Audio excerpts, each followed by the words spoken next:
Senator Roger Wicker with more knowledge on that than I'll ever have. But, of course, I've got some knowledge as far as a tomato salad. But good morning, sir. How are you? Well, Paul, that is very upsetting about the plant in pain like that. And this was going to be a nice Friday morning, but it's kind of a downer for you. So, well, I hate to break this news to you, but the study also included wheat, corn, grapevines, cactus plants also make noise when they're thirsty or when they're cut. So it's a good reason for you not to mow the yard. Okay. Well, I think a man should still get out and mow his own yard. I agree, sir. To the serious, first of all, it's good to be with you. Let's talk about first of all, do you have any idea what the itinerary is for the president today since he's coming to Rolling Fork? No, I do not know the itinerary. I do appreciate him coming. And, Sunday I was there with the Secretary of Homeland Security and the Administrator of FEMA and the Governor, Cindy Hyde-Smith and Benny Thompson. So we were all there in force. And the day before I had visited Amory. So it's good for us to show our concern and to hear from people on the ground, and then probably best to then move out of the way. I know with the Secret Service coming in, there'll probably be a suspension of work. So my guess is the president want to get in and out.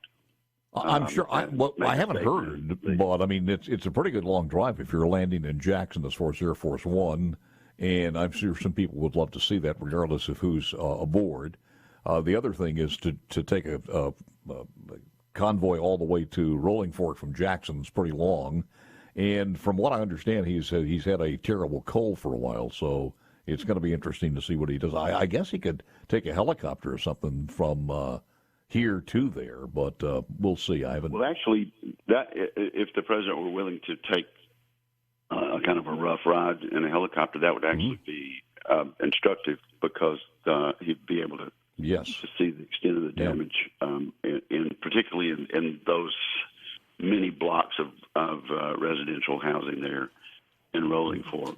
Let me tell you, also, there are 1,200 homes in Monroe County that are damaged. And, we've been able to add 2 counties, 2 additional counties to the 4 that we already had. So it's extended as far up now as Panola County. So you've seen a lot in your day.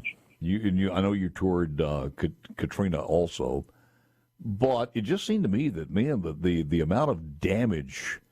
It just looked like, and I mentioned the other day, it looked like it had been put into a Vegematic. There's just small bits of stuff, and I mean it was just It was just a different degree from a tornado. You could tell it was an EF4, certainly in Silver City and in Rolling Fork. Right. We had seen, say, Hancock County after Katrina. Yeah. And as Governor Barber said, it's like the hand of God that just wiped away whole neighborhoods. Instead, in Rolling Fork, they were the debris was piled up into piles, as if a bulldozer had come in the last day and a half, put them in a dump. But that wasn't the case. That's just what the storm did, and bark torn off of trees. Our understanding was this was 30 seconds in duration, or maybe a minute, and in that short amount of time, that much damage was done. Amazing, absolutely amazing. It's astounding, and I'll tell you, I was I was able to go to Amory the next day, and honestly, Paul, it was like every chainsaw in Northeast Mississippi had been put into use since daybreak. I'd never seen so much work done in half a day. And the people were out just cleaning up that town and getting trees off of roofs. Yeah. It was an amazing show of neighborliness and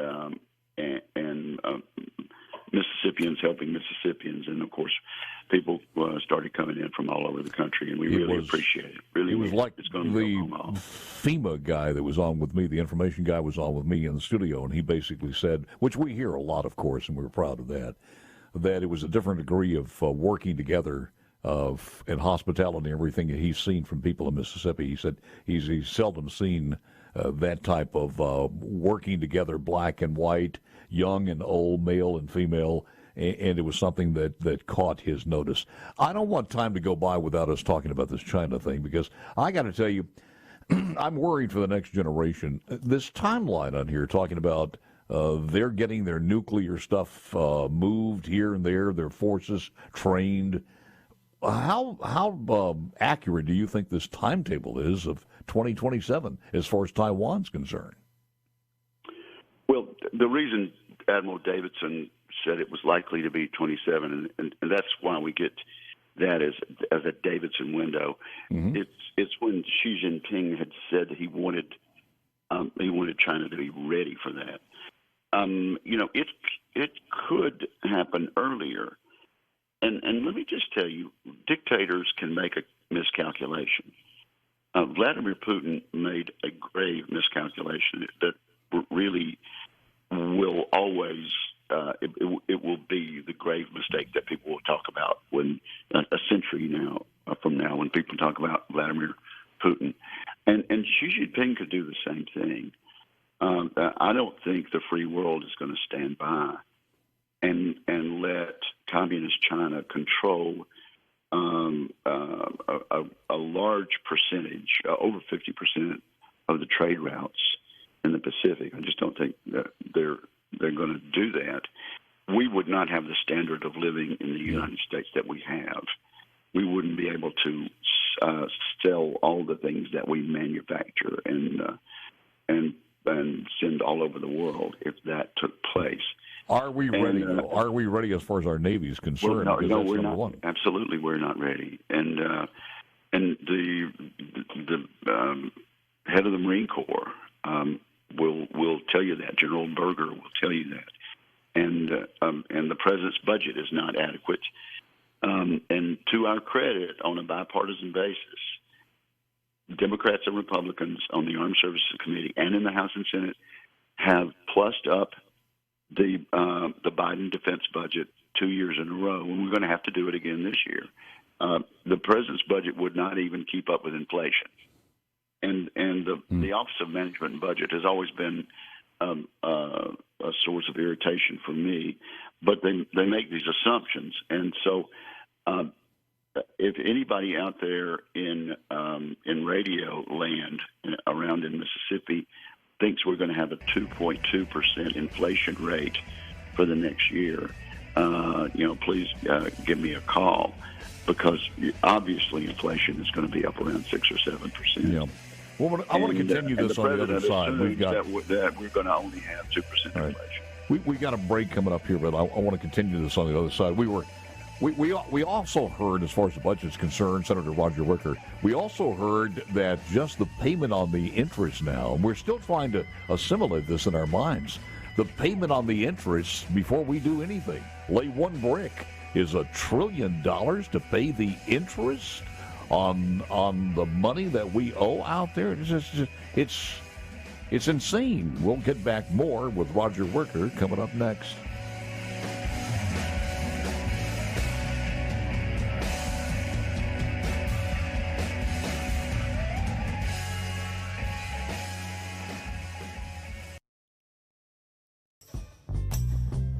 Let us get back with Senator Roger Wicker, and listen to this. China expansion of its nuclear arsenal is the most disturbing development that Air Force Secretary Frank Kendall has seen in his decades-long career, he told lawmakers in Washington on Tuesday of this week. Mr. Kendall made the statement during a hearing before the House Appropriation Committee. The 50-year U.S. military and defense career said China's development into a top-level nuclear power is a major issue.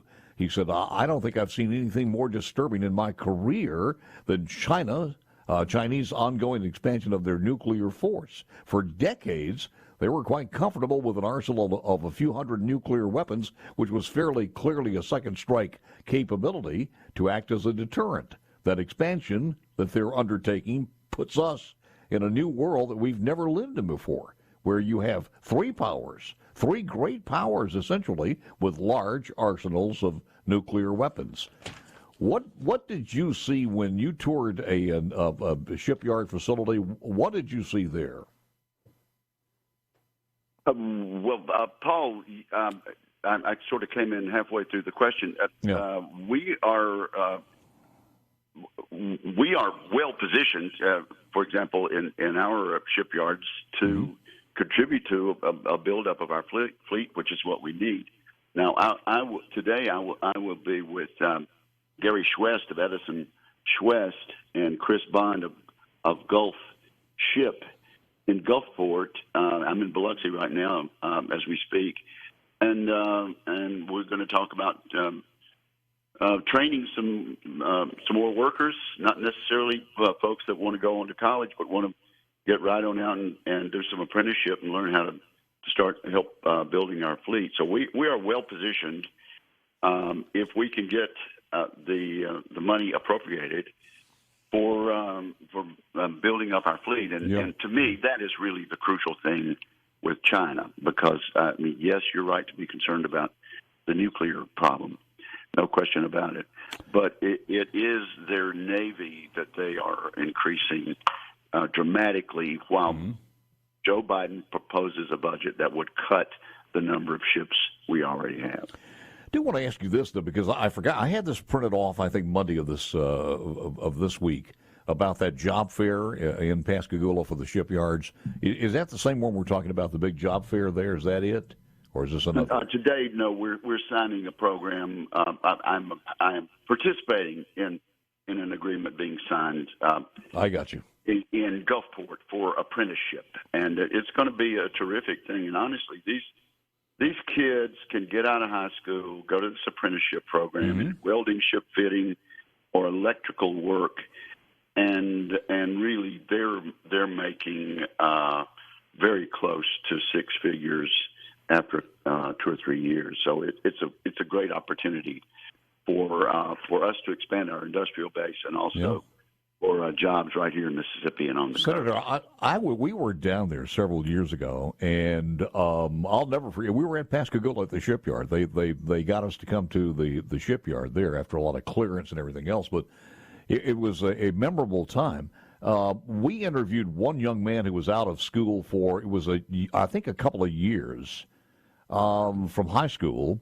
And this was a few years ago, he was already making anywhere from $65,000 to $69,000 a year. And one of the things he just dropped on us during the interview, he said, he really enjoys it. He's learned a trade, and he loves that area. And he just bought himself a Corvette. I said, well, I said, $65,000 is pretty good money. But the Corvette, he said, well, I'm still living with Mom and Dad. Yeah, I was going to mention that before you got too far along. You were there.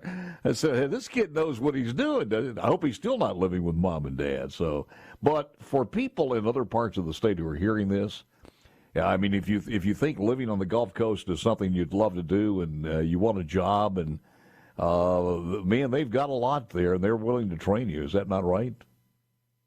Well, there are job opportunities all over, no question about it. I'll tell you another thing Ingalls has done. They've gone into the high schools and spent a lot of money refurbishing the shops, the vocational technical aspect of high schools around in the area and really extending past Jackson County. And those are state-of-the-art now. And that's an opportunity for young people in high school to get started learning how to be shipbuilders, and then they're well on their way after graduation to going into apprenticeships and making this sort of money. And yes, after a couple of years, they've got the biggest pickup in the graduating class.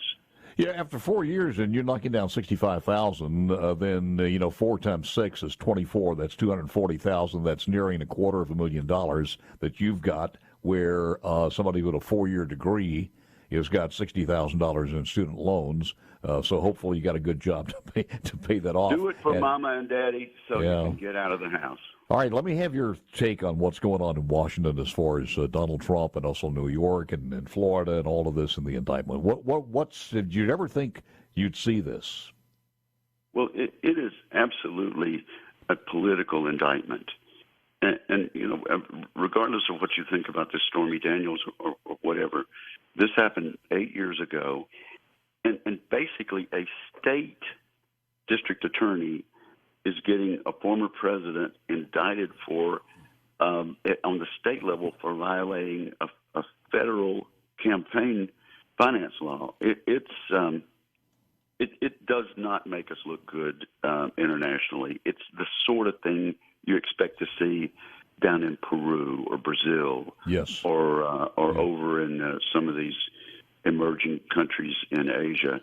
And it's a pivotal moment. This district attorney has been remiss in getting criminals off the street. I mean, he's taken felonies and turned them into misdemeanors and turned folks loose. And in this case, it looks like he's taking a federal misdemeanor and trying to turn it into a state felony. It's very disturbing. I really thought over the last 2 weeks, when this didn't happen, I thought that reason had prevailed. It's not good for the country, and nothing good can come out of it. It was a little bit of a shock because we had heard that they're going to be taken off for 30 days or whatever, and we thought maybe that was over. And I also mentioned earlier this morning, they had adjourned for 30 days without acting. But you've heard the saying, a district attorney can indict a ham sandwich. There's no judge in this grand jury room. There's nobody there to read them instructions or to tell them the other side of it. I mean, it basically is a one-sided procedure, and the grand jury procedure has served us well. But in this case, I think the state district attorney who ran on this, he actually said when he campaigned for office that he wanted to do this. So he is way out of bounds.